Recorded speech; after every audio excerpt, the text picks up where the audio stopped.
मैं कितनी सुंदर हूँ। सजने संवरने के बाद मैं और भी ज्यादा सुंदर बन जाती हूँ। सुकन्या अमीर घर से थी। वो फैशन डिजाइनिंग की पढ़ाई करने के लिए शहर आई थी और उसके पिता ने गांव से उसके लिए एक पर्सनल नौकरानी भी भेज दी थी। उसका नाम सुमन था। सुमन गांव की सीधी सादी गरीब लड़की थी। सुकन्या जो भी बोलती थी सुमन चुपचाप सुन लेती थी। सुमन, तुझे मैंने ठीक 4 बजे चाय देने के लिए कहा था। 4:02 हो गया है। मेरी चाय कहाँ है? गलती हो गई मैडम, बना देती हूँ। सुमन चाय बनाने लग गई। किसी भी काम में अगर सुमन 1 भी मिनट की देर कर दे तो फिर घर में बवाल मच जाता था। सुमन को बहुत कुछ सहना पड़ता था, लेकिन बस चंद पैसों के लिए वो सब कुछ सहती थी। सुकन्या गांव के जमींदार घर की बेटी थी, इसीलिए उसके पास पैसों की कोई कमी नहीं थी। वो शहर पढ़ने के लिए तो आई थी, लेकिन उसका ध्यान पढ़ाई लिखाई में नहीं था। वो बस अपने दोस्तों के पीछे पैसे उड़ाती रहती थी।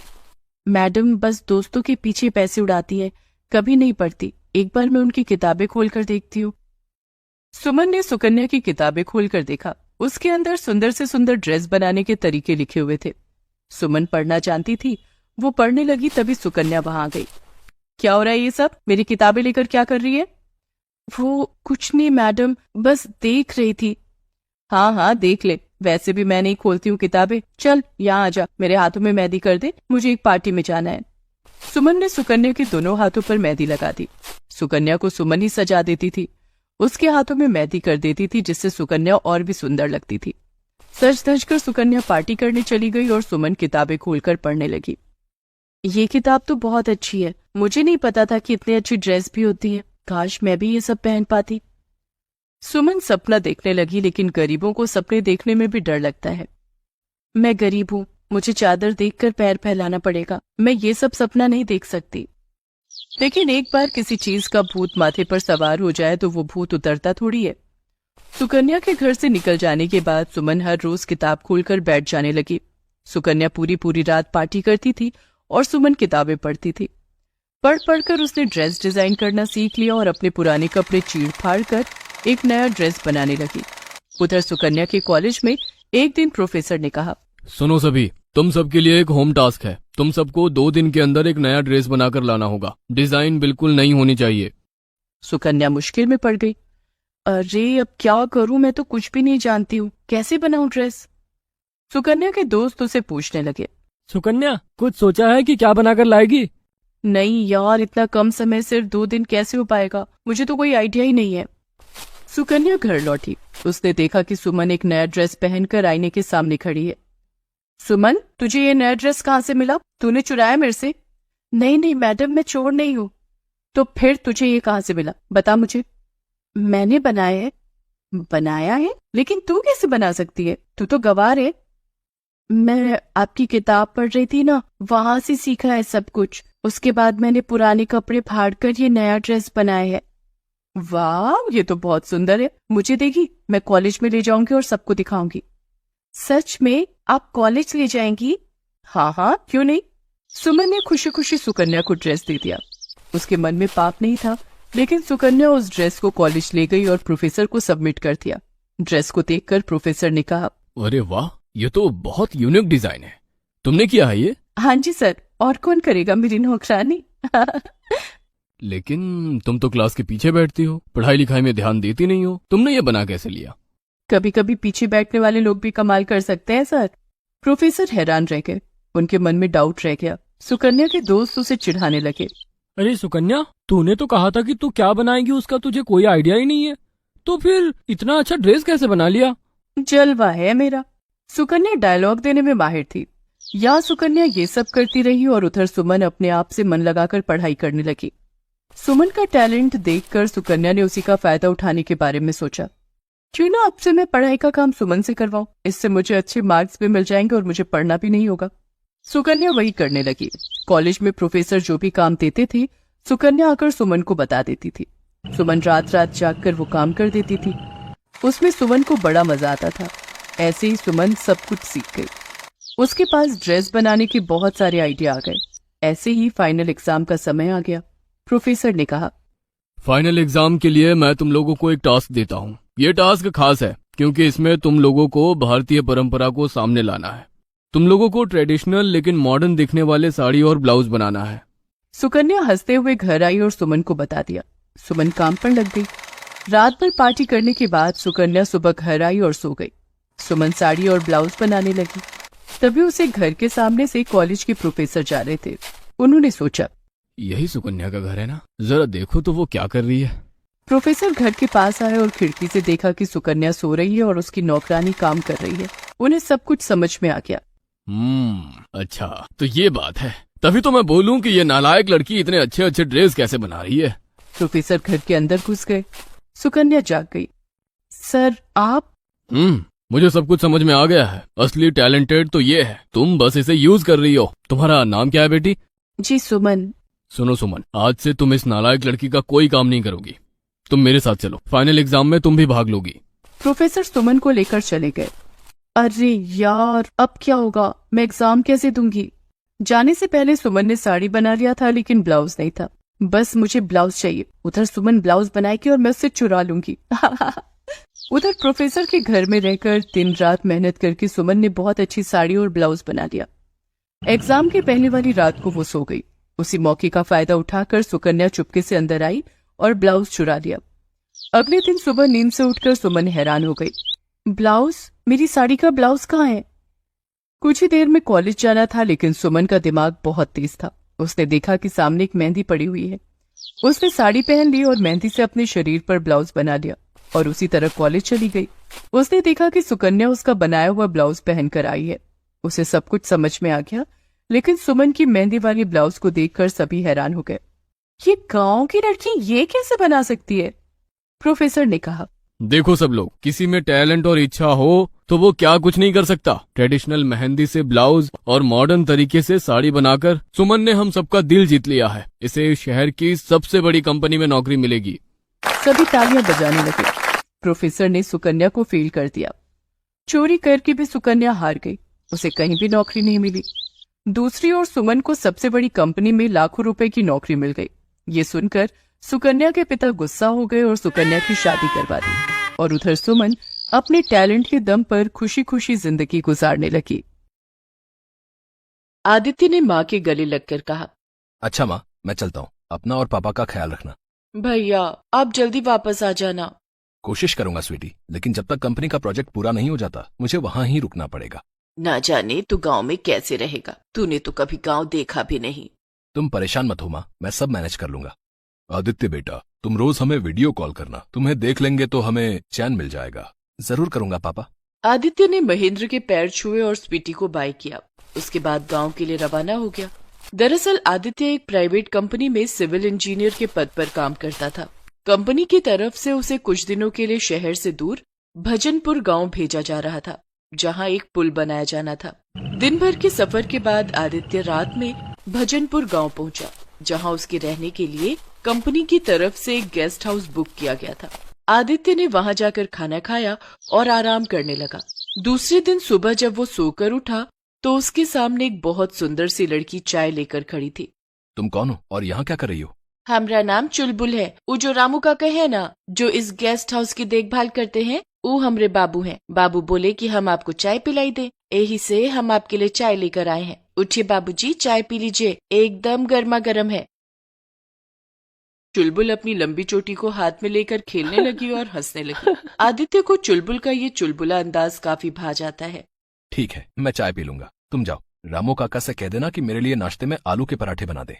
हम बाबा से कह देंगे, लेकिन उनके कहने का क्या फायदा? आलू पराठा तो हमको ही बनाना है। बाबा तो अभी बाजार गए हैं आपके लिए फल लाने। ठीक है। चाय पीकर आदित्य नहा धोकर तैयार हो जाता है। तभी चुलबुल उसके लिए आलू पराठे लेकर आती है। चुलबुल के बनाए हुए आलू पराठे आदित्य को बहुत पसंद आते हैं। अरे वाह, ये तो बहुत ही टेस्टी आलू के पराठे हैं। एकदम अलग स्वाद है। चुलबुल अपने पिता के साथ उसी गेस्ट हाउस में रहती थी और गेस्ट हाउस की देखभाल करने में रामू की मदद करती थी। नाश्ता करने के बाद आदित्य अपने काम पर चला जाता है। गांव में आदित्य की देखरेख में पुल निर्माण का काम शुरू हो गया। आदित्य मजदूरों से काम करवाता। इसी बीच चुलबुल उसे गांव के बच्चों के साथ खेलती हुई दिखाई दे जाती है।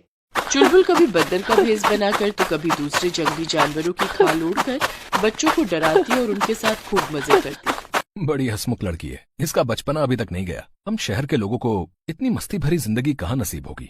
ऐसे ही दिन बीत रहे थे। चुलबुल रोज आदित्य को चाय और नाश्ता बनाकर खिलाती और उसकी देखरेख करती। चुलबुल काफी केयरिंग नेचर की थी। वो गेस्ट हाउस के सारे काम करती, लेकिन इन सब के बीच उसका चुलबुलापन खत्म नहीं हो रहा था। धीरे धीरे काफी समय हो गया। देखते ही देखते 1 साल कैसे बीत गया पता ही नहीं चला। शायद इस गेस्ट हाउस में चुलबुल नहीं होती तो मैं भी एक मशीन बन गया होता। चुलबुल खाना भी बहुत अच्छा बनाती है, क्यों ना चुलबुल से शादी करके उसे शहर ले चलूं। उसके हाथ का बना खाना मम्मी पापा खाएंगे तो बहुत खुश होंगे। आदित्य ने अपने मन की बात रामू को बताई। साहब आप ठहरे शहर के बाबू और मेरी बेटी गांव की साधारण सी लड़की। हम लोग बहुत गरीब हैं, कुछ दान दहेज भी नहीं दे पाएंगे। क्या आपके घर वाले इस रिश्ते के लिए मान जाएंगे? अरे रामू काका, आप इन सब की चिंता मत कीजिए, आप बस चुलबुल और मेरी शादी करा दीजिए। आदित्य के कहने पर रामू ने खुशी खुशी चुलबुल की शादी उसके साथ करा दी। आदित्य से शादी करके चुलबुल भी बहुत खुश थी। वो हंसते हुए बोली, अब हम लोग शहर कब जाएंगे? बहुत जल्दी जाएंगे, बस अगले महीने पुल निर्माण का काम पूरा हो जाएगा, फिर हम लोग शहर चले जाएंगे।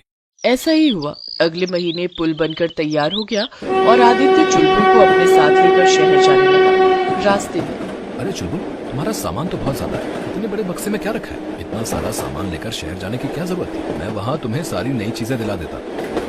लेकिन हमको जो चाहिए वो शहर में नहीं मिला तो खेलने का सारा मजा ही किरकिरा हो जाएगा। चुलबुल, तुम वहाँ खेलने नहीं जा रही हो, वहाँ तुम्हारा ससुराल है, वहाँ तुम्हारे सास ससुर होंगे और एक छोटी ननद होगी। तो ठीक है ना, हम अपनी छोटी ननद के साथ खेल लेंगे। आदित्य हंसते हुए बोला। जैसी तुम्हारी मर्जी। आदित्य चुलबुल को लेकर शहर आ गया। घर आकर जब उसने डोरबेल बजाई तो हेमा ने दरवाजा खोला और गले लगाकर आदित्य का स्वागत किया। Welcome my son. आदित्य बेटा, तुम्हारे साथ ये गंवार लड़की कौन है? माँ, ये चुलबुल है, आपकी बहू। क्या? मेरी बहू? तुझे शादी करने के लिए गांव की गंवारी मिली थी? शहर में लड़कियों का अकाल पड़ गया था क्या? हाँ भैया, माँ ने तो आपके लिए कितनी सारी मॉडर्न लड़कियों की तस्वीरें छांट रखी हैं कि जब आप आओगे तो आपकी शादी उनमें से किसी एक से करवा देंगे और आप इस गंवार को उठा लाए। ए ननद रानी, ज्यादा हमको गंवार गंवार ना कहो। आपके भैया को हमरे हाथ का खाना बहुत पसंद है, इसीलिए तो इन्होंने हमसे शादी की है। और आप भी परेशान मत हो, हम और आप सहेली की तरह एक दूसरे के साथ खूब खेलेंगे। मुझे आपके साथ नहीं खेलना। अरे तुम लोग दरवाजे पर ही सारी बातें कर लोगे या इन दोनों को अंदर भी आने दोगे? अब आदित्य ने शादी कर ही ली है तो हमें उसे स्वीकार करना ही होगा। आओ आओ बहू, तुम दोनों अंदर आओ। आदित्य और चुलबुल घर के अंदर आ जाते हैं और अपने कमरे में जाने लगते हैं। चुलबुल का बड़ा सा बक्सा देखकर स्वीटी ने कहा, माँ, आपने देखा आपकी गंवार बहू का टिन का बक्सा कितना बड़ा है, जैसे इस बक्से में पूरा गांव उठा लाई हो। हाँ, ना जाने आदित्य को इस गंवार में क्या दिख गया, हमारी तो किस्मत ही फूट गई। इधर पड़ोसियों में खबर फैल गई कि हेमा का बेटा आदित्य शादी करके गांव की बहू लाया है। पड़ोस की औरतें हेमा के घर आईं। अरे हेमा, हमने सुना है कि आदित्य गांव से बहू लाया है, जरा हमें भी तो दिखाओ, हमने गांव की गंवार कभी नहीं देखी। हाँ, हम भी गांव की गंवार बहू देखना चाहते हैं। सबको दिखाऊंगी गांव की गंवार बहू, लेकिन अभी नहीं। हमारे घर में आज शाम को पार्टी है, पार्टी में तुम सब जरूर आना, उसी समय बहू से मिलवा दूंगी। तुम सब अपने अपने परिवार समेत आना। ठीक है, हम चलते हैं, शाम को आएंगे। इधर हेमा और स्वीटी मिलकर शाम की पार्टी की तैयारी करने लगे। जब तैयारी पूरी हो गई, स्वीटी, शाम के 6 बज गए हैं, सारे गेस्ट आते ही होंगे, जा जाके अपनी गंवार बहू को तैयार करके ले आ। स्वीटी चुलबुल को तैयार करने के लिए उसके कमरे में जाती है, लेकिन चुलबुल तो कमरे में थी ही नहीं।